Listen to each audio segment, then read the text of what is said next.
Halo, apa kabar kelas 6? Saat ini kita berjumpa lagi dalam pelajaran jarak jauh, yaitu pendidikan agama Kristen. Saat ini kita masuk bab 3, ibadah yang berkenan dan tidak berkenan di hadapan Tuhan. Seperti biasa kita mendengarkan pujian dulu ya.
Puji Tuhan, lagu yang sangat indah.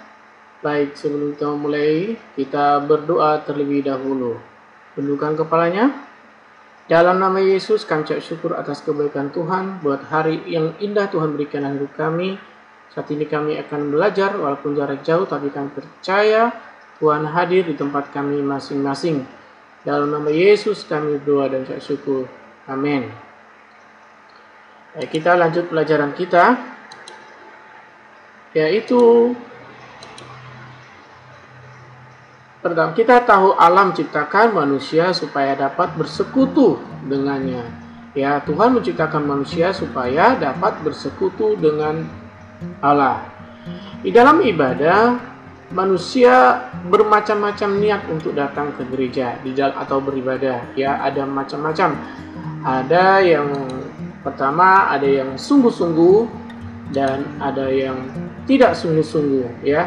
Yang sungguh-sungguh ini dia karena ada kerinduan kepada Tuhan, ada yang hatinya tulus kepada Tuhan.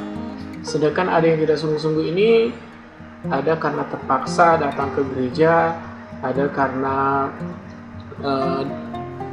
supaya dilihat gurunya dia rajin ke gereja, atau bermacam-macam alasan, ya.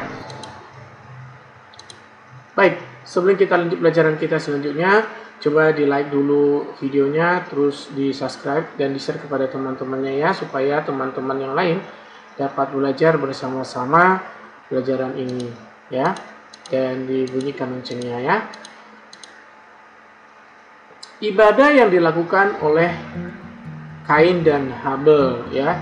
Ini Bapak sudah pernah singgung di pelajaran-pelajaran sebelumnya, yaitu ibadah yang dilakukan oleh Kain dan Habel adalah persembahan pertama yang tercatat di dalam Alkitab atau di dunia ini ya.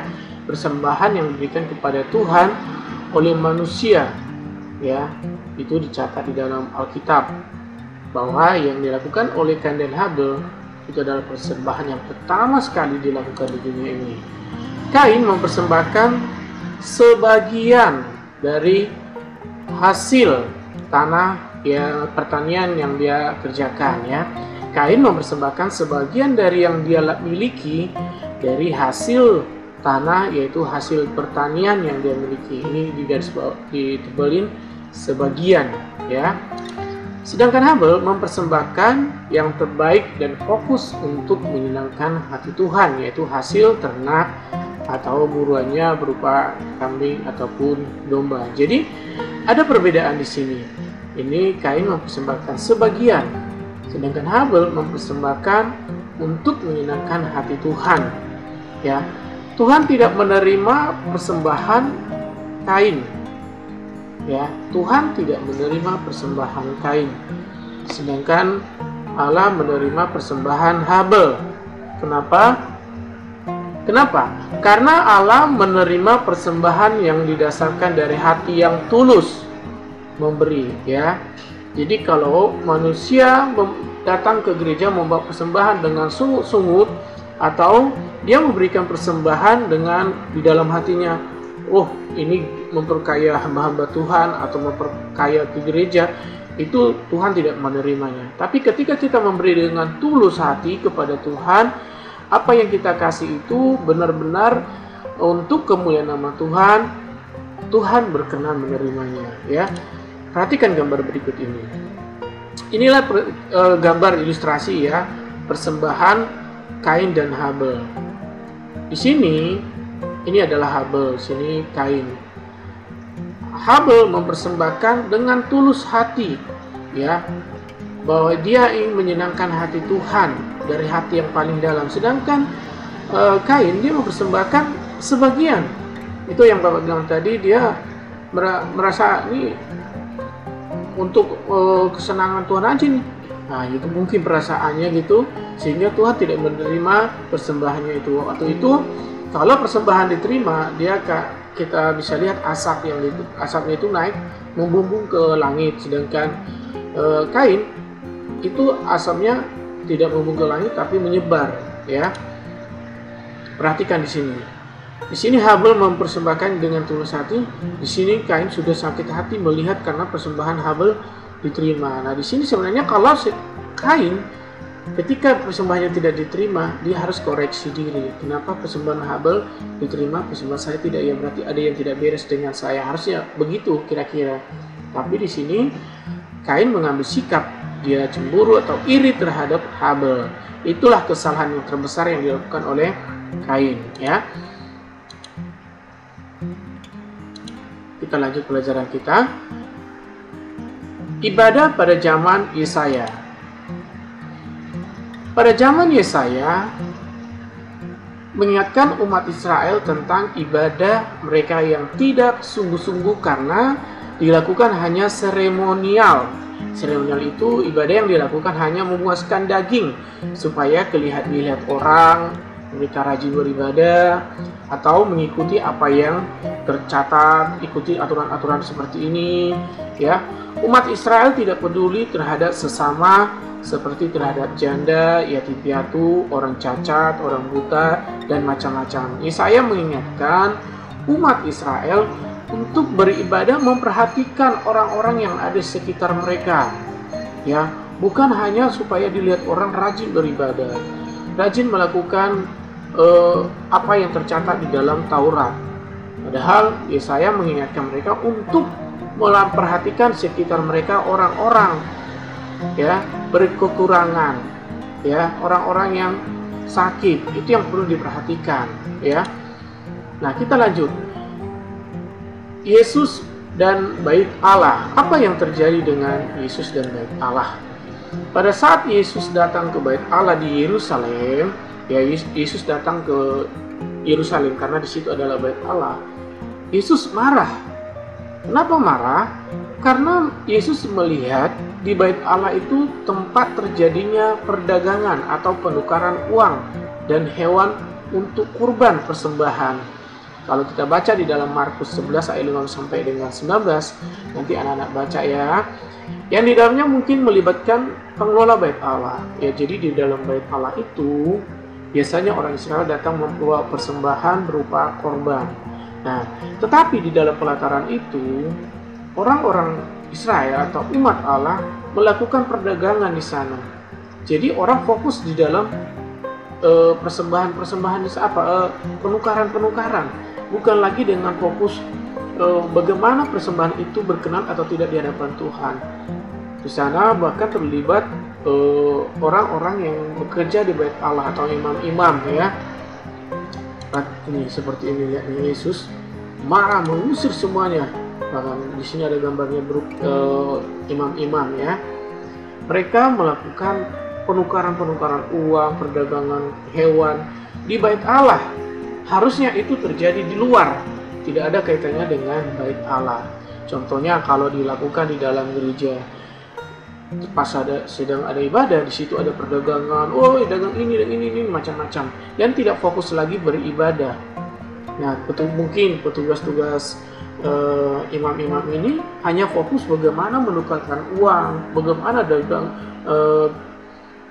kambing dan domba yang buat untuk persembahan, dan tidak fokus untuk melayani umat. Mungkin itu yang terjadi sehingga Yesus marah pada saat itu. Yesus tidak suka seperti itu. Bait Allah dijadikan jadi rumah penyamun katanya ya. Kalau kita baca di dalam Markus 15 ayat 15 sampai dengan 19 ya. Jadi mari kita jadikan bait Allah atau gereja itu tempat untuk beribadah. Dan hidup kita ini adalah bait Allah, tubuh kita itu adalah bait Allah, jadikan sebagai persembahan yang berkenan di hadapan Tuhan. Ya, ibadah pada zaman Paulus, ya, ibadah pada zaman Paulus, ia mengingatkan umat agar ibadah itu mengandung dalam 1 Korintus 10 ayat 31, segala sesuatu yang kita lakukan, baik makan ataupun minum, kita lakukan semuanya untuk kemuliaan Tuhan. Jadi kalau makan itu jangan sampai kenyang banget gitu, minum sampai berlebihan enggak. Makanlah secukupnya. Itu juga termasuk ibadah ya. Yang kedua, Roma 12 ayat 1 sudah kita singgung sebelumnya. Paulus mengingatkan bahwa kita supaya mempersembahkan hidup kita sebagai persembahan yang berkenan di hadapan Allah. Itu seluruh hidup kita itu kita persembahkan sebagai bentuk ibadah kita kepada Tuhan ya. Yang ketiga, Kolose 3 ayat 3, Paulus mengingatkan kita agar apapun yang kita lakukan seperti untuk Tuhan dan bukan untuk manusia. Contohnya, ketika orang tua kita menyuruh kita untuk membersihkan rumah, maka kita bersihkanlah seperti kita mau, sepertinya Tuhan itu mau datang ke rumah, kita lakukan. Atau ketika kita belajar, lakukanlah belajar itu sepertinya kita itu untuk belajar untuk Tuhan. Kalau ketika kita ada di sekolah, ada piket, lakukanlah itu piket itu untuk kemuliaan Tuhan. Jangan supaya dilihat guru, saya rajin piket, atau supaya dilihat teman-teman bahwa saya itu orang yang paling rajin piket. Tidak juga, tapi lakukanlah itu untuk kemuliaan Tuhan. Itu yang dimaksud di sini ya. Paulus mengingatkan kita. Terus yang keempat, Yakobus 1 ayat 27, ibadah yang murni dan benar yaitu peduli kepada sesama seperti janda, yatim piatu, orang cacat dan lain-lain, seperti yang tadi disinggung oleh Yesaya. Di sini Paulus juga mengingatkan ibadah kita itu harus peduli terhadap sesama yang ada di sekitar kita. Coba anak-anak, pernah nggak kamu peduli terhadap sesamamu itu? Maksudnya ada orang cacat, kamu pernah nggak memberikan bantuan? Atau ada pengamen, pernah nggak kamu memberikan terhadap pengamen itu sesuatu yang mungkin itu tidak terlalu bermanfaat bagi kita, tapi bermanfaat bagi mereka? Atau pernah nggak teman-teman kamu ada temanmu korban banjir, kebakaran, atau kena musuh atau macam-macam, pernah nggak memberikan bantuan terhadap mereka? Mungkin bantuan itu bisa dari RT atau RW atau dari sekolah. Mungkin pernah pasti ada di sekolah bentuk bantuan kita mengumpulkan pakaian bekas, Indomie atau beras atau uang. Itu juga bentuk ibadah sebenarnya, ya. Jadi ibadah itu bukan hanya ada ketika kita ada di gereja atau kita ada di persekutuan atau di rumah, tetapi di dalam perjalanan hidup kita setiap hari itu pun termasuk ibadah, ya. Demikianlah pelajaran kita pada saat ini, pertemuan hari ini. Kita akan melanjutkan pertemuan pelajaran jarak jauh kita pertemuan yang akan datang. Tuhan Yesus memberkati. Shalom.